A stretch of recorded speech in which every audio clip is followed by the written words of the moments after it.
आँख कान खोले रखना। इतना तो तय है कि वो बहरूपिया यहीं पे है, लेकिन किस भेष में होगा ये पता नहीं।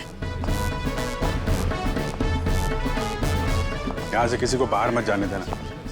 किसी को अगर जरूरी काम से बाहर जाना होगा तो? इन्वेस्टिगेशन से ज्यादा जरूरी क्या हो सकता है? बाथरूम। किसी को अगर बाथरूम जाना होगा तो? उसका इंतजाम होता है अंदर। जो शादी में आया कोई बाहर नहीं जाएगा, समझे? Yes sir.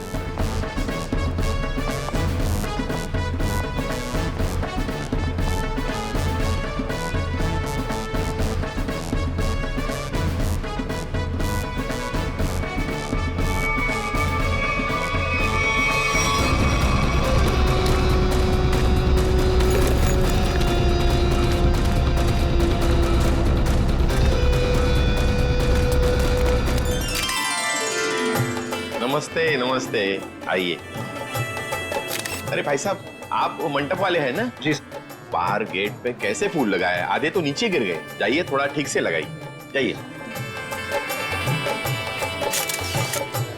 नमस्कार, बेटे की शादी की बहुत बहुत बधाई हो। Thank you Pritam, thank you very much. नमस्ते। नमस्ते भाभी जी। वैसे आपके चेहरे में खुशी के साथ साथ आंखों में आंसू भी दिखाई दे रहे हैं। भाभी जी, बेटी विदा हो रही है हमेशा हमेशा के लिए। जब आपकी मीनू अपने ससुराल जाएगी ना, तब आप भी समझेंगे कि बेटी के शादी के दिन माँ बाप को भावनाओं के किस उतार चढ़ाव से गुजरना पड़ता है। पर ठीक है, जो भी है, लड़का आपने बहुत अच्छा चुना। अमित तो हमारी शिवानी को पलकों पे बिठा के रखेगा। बस इसी बात का सुकून है कि बेटी एक अच्छे घर जा रही है। आइए ना, आइए बेटी।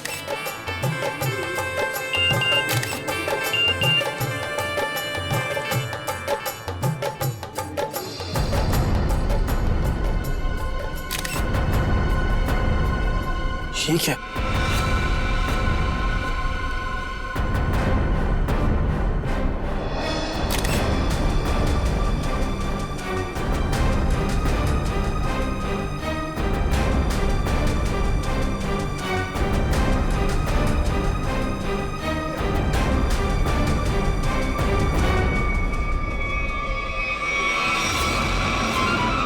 अनन्या, तुम यहाँ क्या कर रही हो? तुम्हारी शादी में डांस करने आई। देखो, ये बेकार की बातें मत करो। तुम्हें यहाँ नहीं आना चाहिए था। तुम्हें क्या लगा कि तुम ऐसे चुपचाप शादी कर लोगे और मुझे भनक तक नहीं लगेगी? आखिर चाहती क्या हो तुम? मैं सिर्फ ये चाहती हूँ कि तुमने जो वादा किया था मुझसे वो निभाओ। कैसा वादा? अरे मुझसे शादी करने का वादा। और कैसा वादा? अनन्या, बच्चों जैसी बातें मत करो, समझी? हूँ मैं बच्ची और अपने प्यार को किसी और का होते हुए नहीं देख सकती। तुम्हें ये शादी रुकवानी ही पड़ेगी। बच्चों का खेल नहीं हो रहा है यहाँ। अरे वही तो मैं कह रही हूँ, ये कोई मजाक नहीं है। ये मेरी और तुम्हारी जिंदगी का सवाल है। अच्छा, और शिवानी, उसका क्या? अरे उसे और कोई लड़का मिल जाएगा। तुम दुनिया के आखिरी लड़के हो क्या? बस, बहुत सुननी मैंने तुम्हारी। अब जाओ, जाकर अपने इस दिमाग का इलाज करवाओ। और एक बात ध्यान से सुन लो मेरी, ये शादी तो अब नहीं रुकेगी, होकर ही रहेगी ये शादी। तुम्हारा आखिरी फैसला है ये? मेरा हर फैसला आखिरी ही होता है। ठीक है, तुम्हें ये शादी बहुत भारी पड़ेगी, याद रखना। धमकी दे रहे हो तुम मुझे? धमकी ही समझ लो। अमित बेटा, मुहूर्त का समय निकला जा रहा है। पंडित जी बुला रहे हैं तुम्हें, आओ जल्दी आओ। जी, मैं बस अभी आया। आप चलिए, मैं आता हूँ। एक बार और सोच लो, बहुत बुरा अंजाम होगा इसका।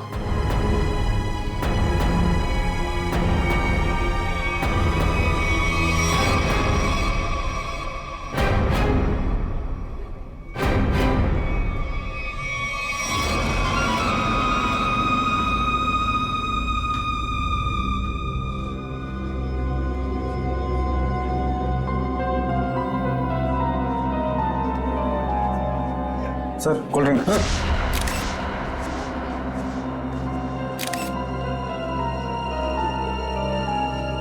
बहुत बुरा अंजाम होगा इसका। किसने भिजवाई है कोल्ड ड्रिंक? मतलब सर? मतलब ये कि अनन्या ने भिजवाई है कोल्ड ड्रिंक? क्या मिलाया इसमें? नहीं सर, ये बस कोल्ड ड्रिंक है। ठीक है, जाओ।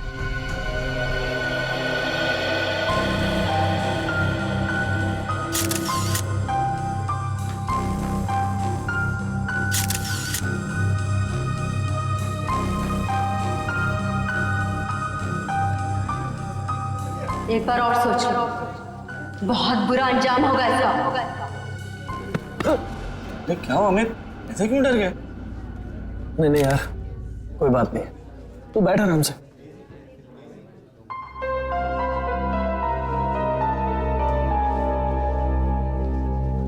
क्या बात है बेटा? कुछ खोए खोए से लग रहे हो। तब ठीक तो है ना? जी सब ठीक है। ठीक है बेटा। पंडित जी आप शुरू कीजिए। सर्वमंगल मांगल्ये शिवे सर्वार्थ साधिके शरणे त्र्यंबके गौरी नारायणी नमस्ते।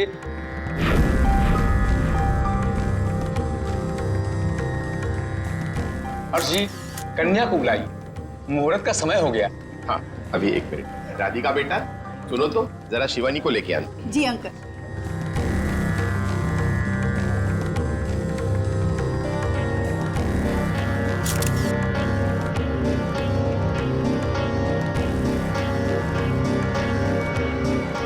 अंकल, शिवानी अपने कमरे में नहीं है।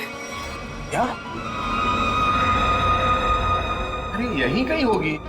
तुमने उसे कॉल किया था? हाँ किया था, पर उसका नंबर भी नहीं लग रहा और वो किसी कमरे में भी नहीं है। इस तरह शिवानी शादी के दिन कहाँ जा सकती है?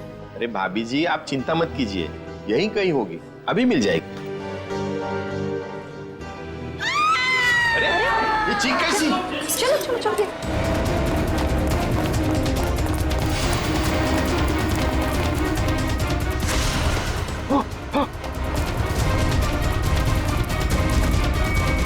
शिवानी, शिवानी, क्या हुआ मेरे बेटी को? शिवानी बेटा उठो, आंखें खोलो बेटा। सुबह नब्ज नहीं चल रही इसकी। नब्ज नहीं चल रही का क्या मतलब है?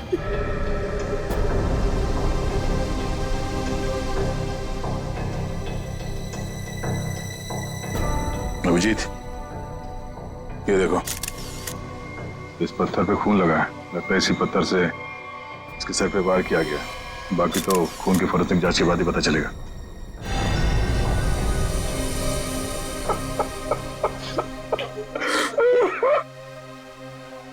कोई घर वाला ही होगा, बाहर वाला होता तो नजर आ जाता। आप लोगों में कौन है जिसने शिवानी को आखिरी बार देखा था? सर, हम दोनों ही सुबह से उसके साथ में थे। वो एक कमरे में तैयार हो रही थी, उसे घुटन महसूस हो रही थी, तो उसने हमसे कहा कि वो बाहर खुली हवा में जाके आती है। पर वो गई और आई ही नहीं वापस।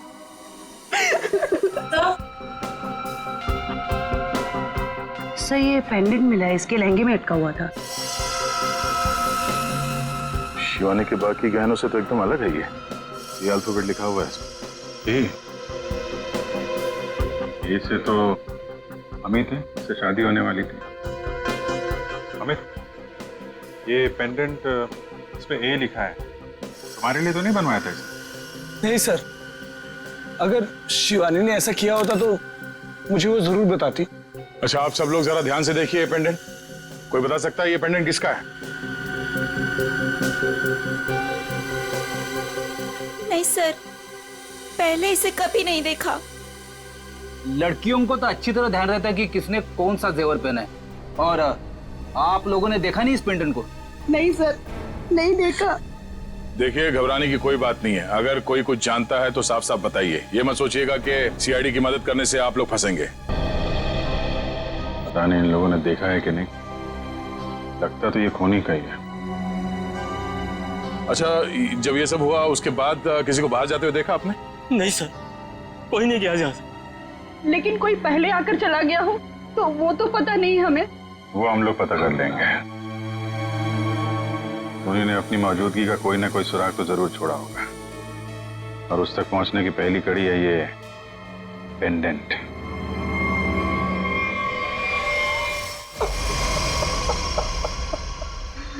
सर, माना कि मैंने अपनी बेटी को खोया है, लेकिन आप इस तरह मेहमानों पर शक करके का अपमान तो न कीजिए प्लीज सर। अपमान नहीं कर रहे हैं हर्ष जी, शिवानी को इंसाफ दिलाने की कोशिश कर रहे हैं। अगर ये पेंडेंट मेहमानों में से किसी का है तो अभी पता चल जाएगा। सर, शायद किसी ऐसे मेहमान का हो जो शादी से जा चुका हो सकता है। तो फोटोग्राफर को बुला के लाओ। Yes sir.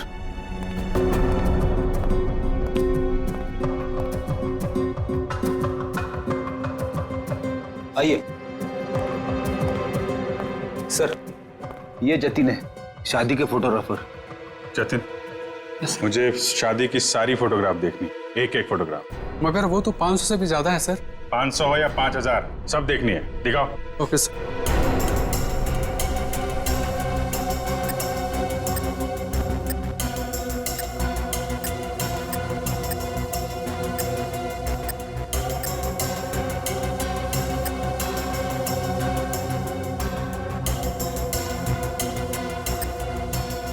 एक मिनट, पीछे वाली करना, पीछे वाली करना। Okay sir.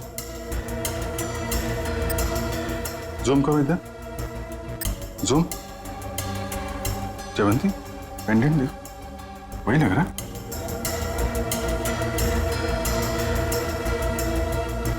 हाँ सर, ये तो वही पेंडेंट है।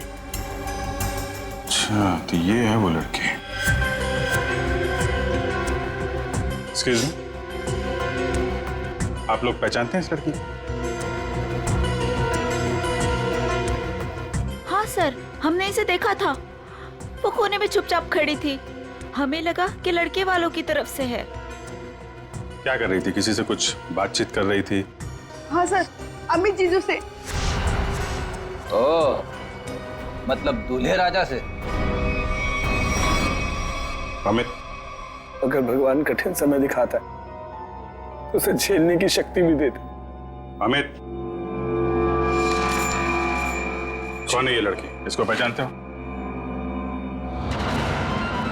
अनन्या? अनन्या ने मारा मेरी शिवानी को। कौन है ये? सर, ये मेरी गर्लफ्रेंड थी, लेकिन 3 महीने पहले हमारा रिश्ता टूट गया था। ओह, शादी पे आपने बुलाया था इसे? नहीं सर, मैंने तो बताया भी नहीं था कि मैं शादी कर रहा हूँ। तो नहीं, अचानक शादी में कैसे आ गई और मुझे धमकी देने लगी।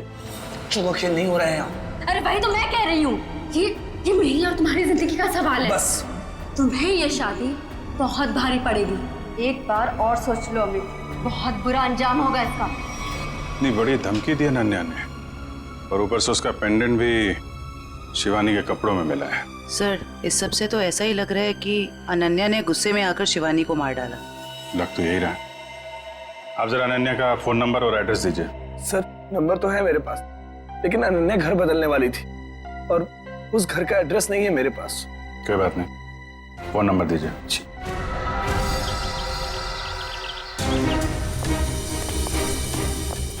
मुजरिम यहाँ से भागा है, तो जरूर कोई गवाह या सबूत मिलना चाहिए। सर, ये इलाका इतना सुनसान है, यहाँ किसने देखा होगा उसे? शायद इस चाय वाले ने कुछ देखा। आइए आइए साहब, सुबह सुबह हमारी चाय पियेंगे, दिन अच्छा रहेगा। अदरक वाली स्पेशल चाय है। कब से चाय बेच रहे हो यहाँ पे? सब 3 महीना हो गए। चाय दूं? चाय भी पी लेंगे, जल्दी क्या है, हम लोग सीआईडी से हैं। सीआईडी से? हाँ। यहाँ चाय बेचने के लिए कब आते हो? सब रात को 8 बजे से। रात को 8 बजे से लेकर सुबह 8 बजे तक 12 घंटे की ड्यूटी करना पड़ता है पेट के लिए। अच्छा, कल यहाँ पर काफी लोग आए हुए होंगे। यहाँ पे फार्म हाउस में शादी थी ना? हाँ साहब, बहुत मेहमान थे, लेकिन एक औरत अजीब ही थी। अजीब औरत मतलब? साड़ी पहनकर बाइक चला रही थी, वो भी 80-100 की रफ्तार में। साड़ी पहन के बाइक चला रही? हाँ साहब, लेकिन उनकी हरकतें ना आदमियों जैसी थी। तो देखकर मैं तो दंग ही रह गया। उस औरत का चेहरा देखा तुमने? बाइक बहुत तेज रफ्तार में थी, चेहरा नहीं देख पाया। साड़ी कौन से रंग की थी? पीले रंग की साड़ी थी। पीले रंग की साड़ी। नाम क्या आपका? घनश्याम साहब। शुक्रिया घनश्याम। सर, इसका मतलब मुजरिम एक आदमी था जो औरत के भेस में जुर्म करने आया था। मुझे पूरा यकीन है वो आदमी ही था। आगे देखते हैं, क्या कुछ और पता चल जाए उसके बारे में।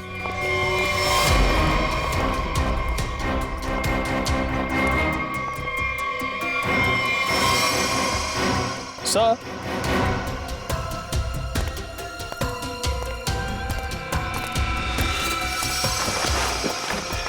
सर ये देखिए, साड़ी।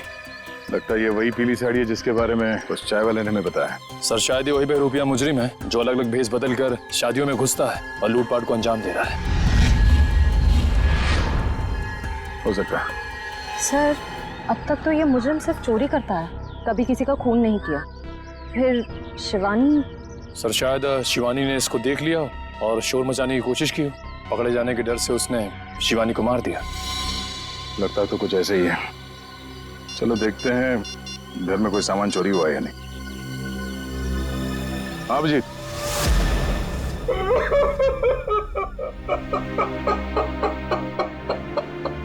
मेरी बेटी। अर्जी, हम आपका दुख समझते हैं, जानते ये समय आपके लिए बहुत मुश्किल है, लेकिन हमें शक है कि यहाँ पे चोरी हुई है। आप जरा चेक करके बता सकते हैं कि सारा सामान ठीक ठाक है या नहीं? ठीक है।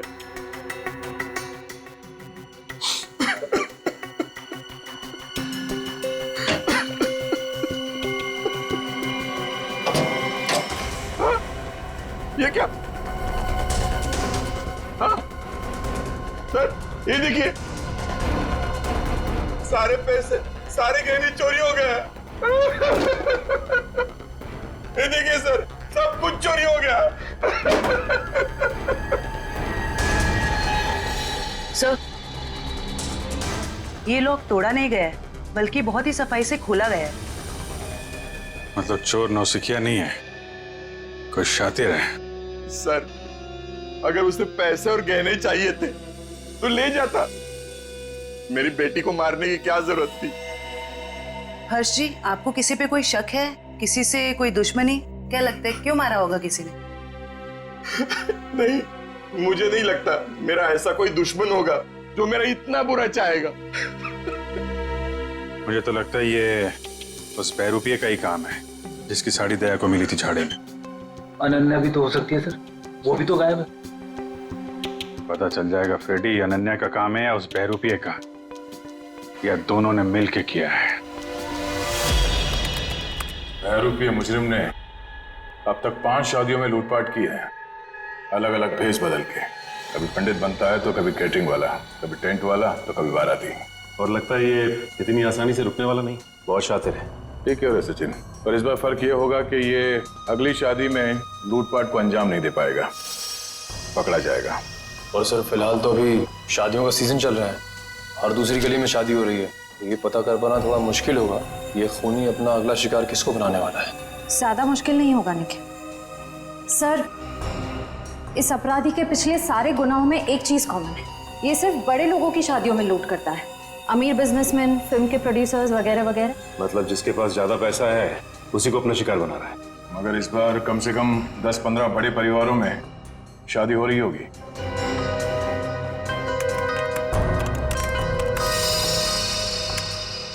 इस सब में एक बात कॉमन है, उसने पहला जुर्म किया यहाँ सांगानेर के पास, दूसरा भिवंडी के पास, तीसरा शिकाराबाद में, चौथा जुबेर नगर में और 5वां ट्रांसपोर्ट नगर में। ये सारे इलाके तो शहर से थोड़े बाहर की तरफ है। एग्जैक्टली फ्रेडी, सबसे पहले हमें पता करना होगा ऐसी कितनी शादियां हैं रईसों की जो शहर के बाहरी इलाकों में होने वाली है। आप कान खोले रखना, इतना तो तय है कि वो बहरूपिया यहीं पे है, लेकिन किस भेष में होगा ये पता नहीं। यहाँ से किसी को बाहर मत जाने देना। किसी को अगर जरूरी काम से बाहर जाना होगा तो? इन्वेस्टिगेशन से ज्यादा जरूरी क्या हो सकता है? बाथरूम। किसी को अगर बाथरूम जाना होगा तो? उसका इंतजाम होता है अंदर, जो शादी में आया कोई बाहर नहीं जाएगा, समझे? Yes sir.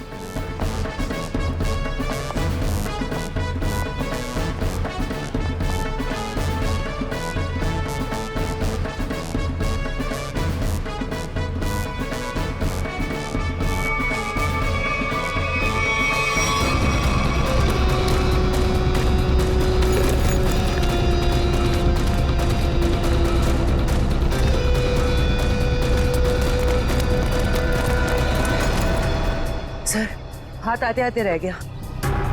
बहुत चालाक है सर, भागते चोर की बैग। सर, ये तो मेकअप का सामान है। अच्छा, इसी का इस्तेमाल करके भेष बदल रहा था ये। पहली बार देख रहा हूँ सर, कोई मेकअप का इस्तेमाल जुर्म करने के लिए कर रहा है। एक मिनट फ्रेडी। हाँ, जिस मेकअप का इस्तेमाल वो जुर्म करने के लिए कर रहा है ना, अब उसी मेकअप बैग के लोगों से वो पकड़ा जाएगा।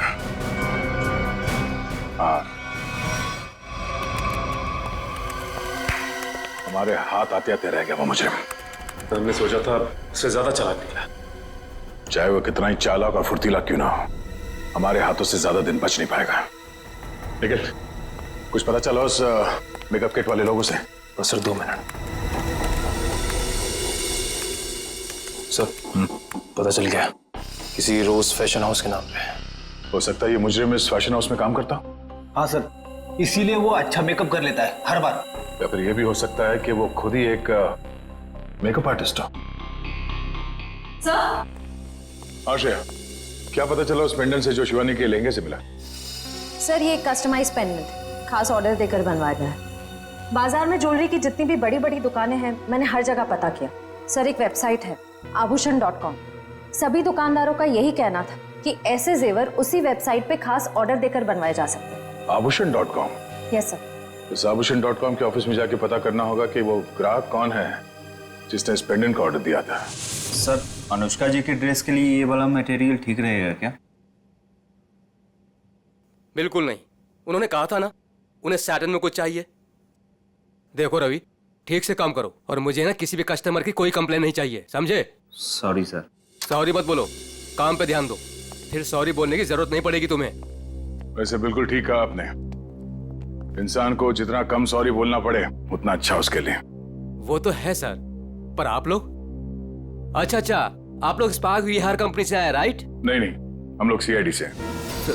CID? क्या बात है सर, कोई प्रॉब्लम हो गई? हाँ, बड़ी प्रॉब्लम है। अच्छा आप ये बताइए कि आपके पूरे स्टाफ आज यहाँ पर मौजूद है? रघु को छोड़कर सब आए हैं सर। रघु?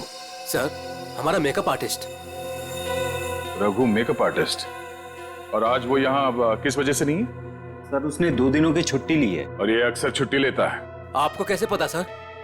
अब क्या बताऊं, पिछले कुछ महीनों से उसकी ज्यादा छुट्टियां हो गई हैं। इस बार ना मैं उसकी तनख्वाह काटने की सोच रहा हूँ। अच्छा इस रघु का यहाँ कुछ सामान है? हाँ सर, वो ब्लू थैली में कुछ सामान रखा है उसने। सर ये टेबल के नीचे। किसे फोन कर रही हैं? मैम रघु को। कोई जरूरत नहीं, जब तक हम ना कहें उसे कोई कुछ नहीं बताएगा। Sorry ma'am. ये सामान है उसका? हाँ सर यही है।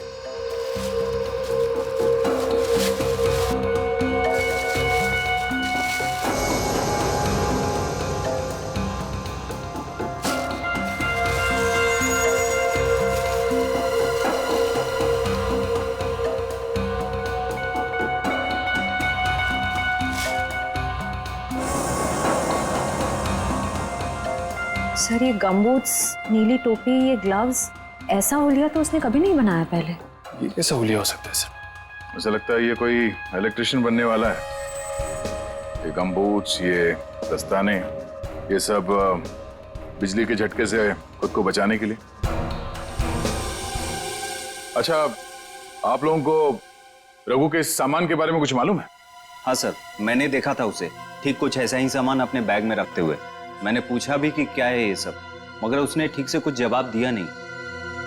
हाँ सर, पिछले कुछ दिनों से उसका बर्ताव कुछ अजीब हो गया है, अपनी ही धुन में रहता है। आसपास क्या हो रहा है उसे किसी चीज का कोई होश नहीं रहता। होश कैसे होगा, आजकल उसे अपना ध्यान कहीं और लगा रखा है। कहाँ सर? वो भी बहुत जल्द पता चल जाएगा। अच्छा उसने आप लोगों को किसी शादी में जाने की कोई बात कही थी, कुछ पता है? रघु की शादी? नहीं उसकी शादी नहीं, किसी शादी में जाने वाला है, ऐसा कुछ बताया आप लोगों को? नहीं सर। हाँ जी। अच्छा पेंडेंट किसी हेमा का है? चेक्स कॉल सेंटर में काम करती है। ओके ठीक है, जैसे कुछ पता चलता है हमें इन्फॉर्म कर देना। Okay okay. सर यही है वो हॉस्टल जहाँ हेमा रहती है। सर उसी ने वो पेंडेंट ऑनलाइन ऑर्डर करके मंगवाया था। एक्सक्यूज मी, हेमा को बुलाइए। हम लोग CID से। CID? जी। हेमा को नीचे भेजना। सर आप लोग वेट कीजिए, वो अभी आ रही हैं।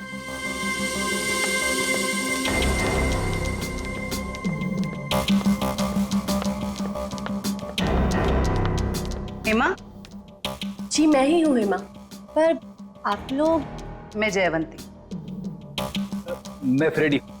सॉरी पर मैंने आप लोगों को पहचाना नहीं। कोई बात नहीं, लेकिन आप इसको तो पहचानती हैं? अरे ये पेंडेंट ये कहाँ से मिला आपको? वहीं से जहां से आप इसे छोड़ के आई थी, लाश के पास। लाश? किसकी लाश? और ये क्या मजाक है? कोई मजाक वजाक नहीं है, तुमसे पूछताछ करने आए हैं, सीआईडी से हैं हम। सीआईडी? शिवानी का खून क्यों किया? नहीं सर, मैंने किसी शिवानी का खून नहीं किया, और ये पेंडेंट भी मेरा नहीं है। ये तो मैंने अपनी रूममेट अनन्या के लिए लिया था। हाँ। अनन्या? अनन्या तुम्हारी रूममेट है? है नहीं सर, थी। मतलब उसने 3 महीने पहले ही कॉल सेंटर की जॉब छोड़ दी और यहाँ से भी चली गई। अचानक जॉब छोड़ने की कोई वजह? सर उसने वजह तो नहीं बताई, बस इतना कहा कि अब मुझे जॉब करने की जरूरत नहीं। हाँ हाँ, जरूरत क्यों होगी? लाखों करोड़ों के जेवर जो आ रहे हैं उसके पास, अलग अलग शादियों से। सर ये रघु और अनन्या आपस में जरूर मिले हुए हैं। लाखों करोड़ों के जेवर? वो आप छोड़िए, ये बताइए कि अनन्या के मुंह से कभी किसी रघु का नाम सुना था? रघु? जी नहीं। अभी कहाँ रहती, कुछ मालूम है आपको? हाँ सर, मैं एक बार उसके घर गई थी, श्यामनगर। श्यामनगर? सर पड़ोसी बता रहे हैं कि उन्होंने कई दिनों से अनन्या को यहाँ नहीं देखा। कुछ ना कुछ गड़बड़ जरूर कर रही है लड़की। अमित ने जो एड्रेस दिया था पुराना, वहां से भी गायब। कॉल सेंटर का हॉस्टल भी छोड़ के दिया। उसे पता चल गया होगा कि हम लोग उसे पकड़ने वाले, इसीलिए भाग रही है यहाँ से वहाँ। दरवाजा खुला है?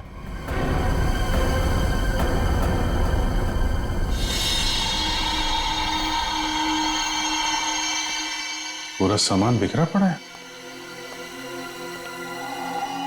यहाँ तो हाथापाई हुई है लगता है। चेक कर लो जरा घर को।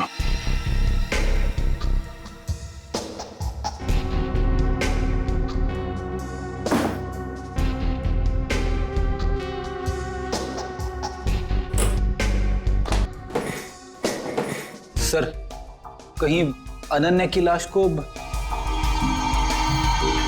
क्या पता अनन्या है या कोई और है, लाश है कि भी नहीं। जिंदा आदमी को भी तो घसीट सकते हैं ना। लेकिन इतना तय है कि कोई बहुत बड़ी मुसीबत में है। सर अब तक तो हमें लग रहा था कि इस सब में शायद अनन्या का भी हाथ हो सकता है, पर उसके घर का नजारा देख के तो यही लग रहा है कि मामला कुछ और है। वो खुद किसी बहुत बड़ी मुसीबत में है। सर शायद ये बहरूपिया खूनी अच्छी तरह से जानता था कि हम वहां जाने वाले और अनन्या के जरिए उस तक भी पहुंच जाए, इसीलिए जब तक हम वहां पहुंचते उसने अनन्या को गायब कर दिया। ये बहरूपिया मुजरिम ये हमेशा से हमसे 2 कदम आगे रहा है। ये बात तो तय है कि वो जिस किसी भी अगली शादी में जाएगा वहां पर वो इलेक्ट्रिशियन के भेस में जाएगा। सर शहर के बाहरी इलाकों में जितनी भी रईस लोगों की शादियां हैं उनकी लिस्ट कुल मिला के 7 लोगों की शादियां हैं। अरे बाप रे, मतलब 7 शादियों पे नजर रखनी पड़ेगी? उसकी जरूरत नहीं पड़ेगी फ्रेडी। हमें सिर्फ इतना करना है कि इन सारे शादियों में फोन करके पूछना होगा कि वहां पे बिजली की कोई समस्या है या नहीं, क्योंकि ये आदमी वहां पर भेस बदल के जाने वाला है।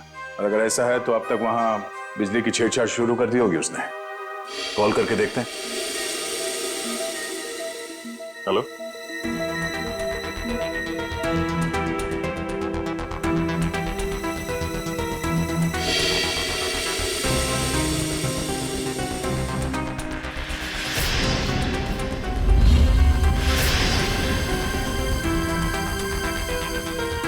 क्या आपके यहाँ पे बिजली की दिक्कत हो रही है?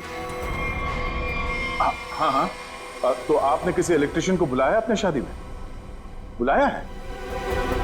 अच्छा, नहीं नहीं नहीं, वो बात नहीं है। ऐसे प्रॉब्लम वाली कोई बात नहीं है। वो क्या, हम लोग इलेक्ट्रिसिटी डिपार्टमेंट से है ना, तो ये तो हमारी जिम्मेदारी है कि हम हर चीज का ख्याल रखें, ये देखें कि आपके यहाँ पे बिजली ठीक से आ रही है या नहीं। अब वैसे भी ये शादियों का सीजन है।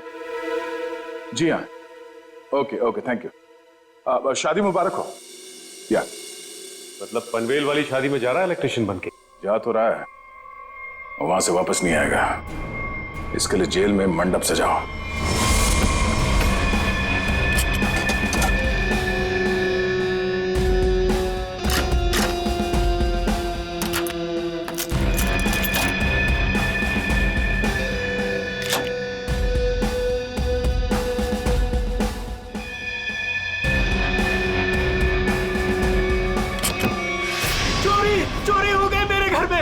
कोई सारे गहने और पैसे लेके भाग गया। हे भगवान, क्या सब कुछ लेके गया? सब पैसे लेके भाग गया। अब कैसे होगी मेरी बेटी की शादी? लगता मुझे अपना काम करके निकल गया। आस पास ही होगा, ज्यादा दूर नहीं गया होगा। ढूंढो उसे। सर, क्या हुआ? चोरी हो गई सर।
हम लोग इलेक्ट्रिशियन नहीं है, मगर झटका बहुत तगड़ा मारते हैं हम।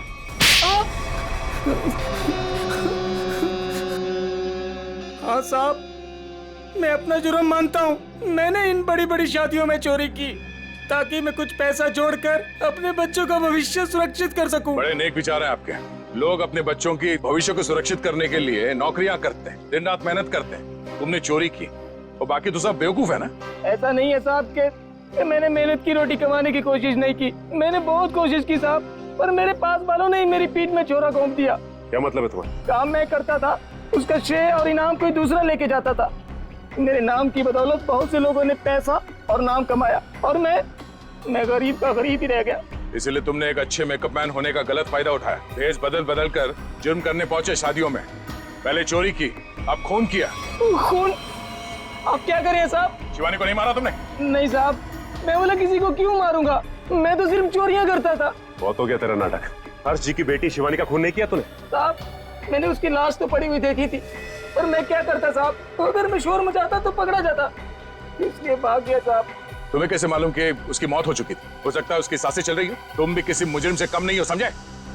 और अब ऐसे चुप रहने से काम नहीं चलेगा। ठीक से याद करके बताओ, तुमने शिवानी की लाश के आसपास किसी को देखा? किसी को भागते हुए देखा वहां से? हाँ साहब, मैंने किसी को तो देखा था, बाइक पर भागते हुए। क्या शादी का कोई मेहमान था वो? नहीं, कोई बाहर से ही था शायद। साथ में का चेहरा देखा तुमने? अंधेरा बहुत था, तो चेहरा नहीं देखा। बाइक का नंबर देख पाए? बाइक का नंबर नहीं देखा, पर नंबर प्लेट के पास कोई स्टिकर लगा था साहब। कैसा स्टिकर? एक स्टिकर था जिसपे आरपी लिखा था। हो सकता है बाइक के नंबर प्लेट पे खूनी के नाम का इनिशियल हो। नहीं निखिल, मुजरिम इतना बेवकूफ तो नहीं होगा कि अपने नाम के इनिशियल बाइक पे छोड़ के जाए। ये बात तो तय है कि इनिशियल ही है, और ये किसी के नाम का इनिशियल है या कुछ और, ये पता करना पड़ेगा। अरे जल्दी जल्दी साफ सफाई करो, कस्टमर्स आने ही वाले होंगे। और हाँ, टेबल नंबर 17 पर उधारी की शराब मत देना, समझ गए तुम सब? जी सर। और अगर ज्यादा शराब मांगे तो बोल देना कि आज से उधारी बंद। ठीक है, आज से उधारी बंद। और शायद अब इस पब को भी बंद करने का वक्त आ गया है। सर, मैं तो बस यूं कह रहा था सर। दरअसल हम लोग सीआईडी से। सीआईडी? हाँ, सीआईडी। अपने पूरे स्टाफ को यहाँ पे बुलाइए, यहाँ पे लाइन में खड़ा कीजिए, हमें पूछताछ करनी है, जल्दी। जी जी सर। अब प्रेम, मदन, राजू, हरी, जल्दी आओ सब यहाँ पर। क्या हुआ सर? कल शाम हर्ष कुमार जी के बेटी की शादी में कौन गया था यहाँ से? क्या मतलब? कोई नहीं गया था? हाँ? सर जरूर कोई यहीं से गया था। हमने इस पब के सारे मोटरसाइकिल्स चेक किए, सब पे वही आरपी का स्टिकर लगा हुआ था, जैसे रघु ने हमें बताया था। हर्ष कुमार का फार्म हाउस, हमारे पब की बाइक, ये पूछताछ किस चीज की हो रही है? हर्ष जी की बेटी शिवानी के मर्डर की किसी ने उसका खून कर दिया है। खून?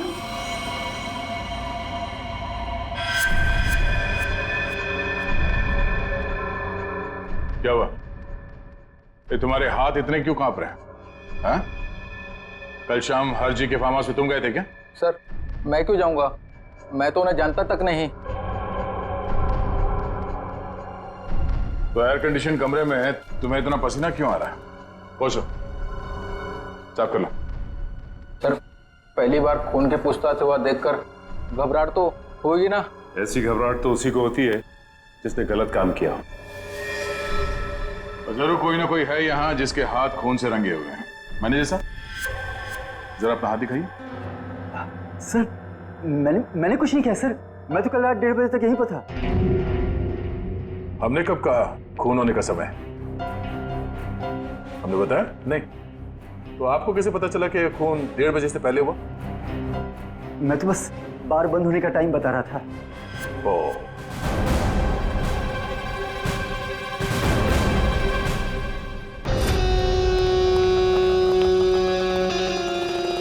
बच गया यार। अगर सीआईडी वालों को पता चल जाता वो तो मेरी चटनी ही बना देते। भाई साहब एक कॉल करना है। कर लो। हेलो हेलो, हाँ पप्पू बोल रहा हूँ। नहीं मैं पीसीओ से बोल रहा हूँ। मेरी बात ध्यान से सुनो। सीआईडी वाले मेरे पब पहुँच गए। हाँ यार, कहाँ फंसा दिया? नहीं मैं अब 1 मिनट भी इस शहर में नहीं रुकूंगा। मेरा बचा हुआ पैसा मुझे वापस दो। मैं आज के आज मेरे गांव जा रहा हूँ अगली ट्रेन पकड़कर। हाँ ठीक है, ओके। वैसे गांव जाने का आइडिया बहुत अच्छा है, शुद्ध हवा और नदी में डुबकी मार के नहाना। पर अफसोस ये सब तुम्हारे किस्मत पे नहीं है। तुम्हारे किस्मत पे है जेल की काल कोठरी और फांसी का फंदा। हाँ मैं नहीं मारा शिवानी को। 5 लाख रुपए बहुत बड़ी रकम होती है साहब। मेरा ईमान डगमगा गया। किसने दिए थे तुम्हें 5 लाख रुपए? वो उसने किसने? मैं तुझे छोड़ूंगी नहीं। तूने मेरी जिंदगी नरक बना दी है। अब मैं तेरी जिंदगी को नरक बना दूंगी। सबको जाकर बता दूंगी कि शिवानी का खून तूने किया है। अफसोस अनन्या, अफसोस। तुम्हारी ये आखिरी इच्छा अधूरी ही रह जाएगी, क्योंकि यहाँ से तुम जिंदा वापस नहीं जाओगी। छोड़ो मुझे, जाने दो मुझे यहाँ से। बहुत पछताओगे तुम। हाँ ठीक है, पछता लेंगे। और डार्लिंग, तुम्हारे जाने के बाद तुम्हारी याद में आंसू भी बहा लेंगे। अब वक्त आ गया है तुम्हें ऊपर पहुंचाने का। ऊपर तो हम पहुंचाते हैं मुजरिमों को।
शिवानी को मैंने ही मारा। पर क्यों? तुम्हारी तो शादी होने वाली थी शिवानी के साथ। वो शादी एक दिखावा थी, असल में मेरा प्लान कुछ और था और शिवानी को मेरे प्लान के बारे में भनक लग गई थी। कैसा प्लान? मैंने और अनन्या ने मिलकर एक प्लान बनाया था कि शिवानी से मैं सिर्फ और सिर्फ पैसों के लिए शादी करूंगा और उसके बाद सब कुछ अपने नाम करके उसे तलाक दे दूंगा। शर्म आनी चाहिए, पैसों के लिए इसका तक गिर गया तुम। हाँ? मेरे लिए वो शादी सिर्फ और सिर्फ एक बिजनेस डील थी और वो उस वक्त खराब हो गई जब शिवानी को मेरे प्लान के बारे में पता चल गया था। और तुम डर गए कि कहीं पूरी दुनिया के सामने शिवानी तुम्हारी पोल न खोल दे। हाँ, क्योंकि अगर वो सब सामने आ जाता तो बिजनेस इंडस्ट्री में जो मैंने नाम कमाया था वो सब मिट्टी में मिल जाता। और इसलिए मैंने पप्पू को शिवानी की सुपारी दी और उसने वहां तुरंत आकर अपने काम को अंजाम दिया। जब बिजनेस में तुम इतना नाम कमा ही चुके थे तो पैसों के लिए इतना गिरने की क्या जरूरत थी? क्योंकि मुझे बिजनेस में घाटा हो रहा था। मैं अपना घर, गाड़ी, ऑफिस सब कुछ गिरवी रख चुका था। मुझे पैसों की इतनी जरूरत थी कि मुझे पता ही नहीं चला कब मेरा चुना हुआ रास्ता सही से गलत हो गया।